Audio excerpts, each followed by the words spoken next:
Hey guys, welcome to Pakistan Story General Knowledge Important Question and Answers for PCS and CSS Test with Princess Zubia. So let's start. सवाल number 1, Thomas Edison कहाँ पैदा हुए? जवाब, Thomas Edison 1847 में America में पैदा हुए।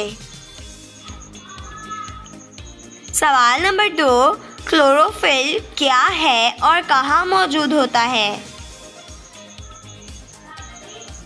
जवाब, क्लोरोफिल एक सब्ज रंग का केमियाई मादा है। ये दरख्तों के पत्तों में पाया जाता है।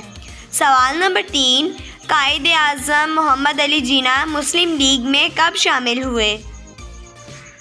जवाब, कायदे आज़म मोहम्मद अली जिन्ना मुस्लिम लीग में 1913 में शामिल हुए।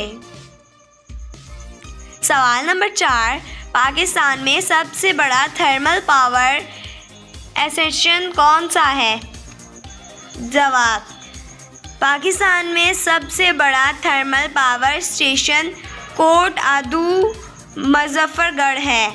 सवाल नंबर 5, लखनऊ मुआहिदा कब हुआ?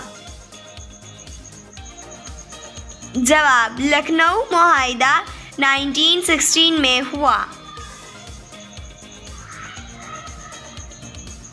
शुक्रिया। हमारी मज़ीद मालूमात से भरपूर वीडियोस देखने के लिए सब्सक्राइब करें।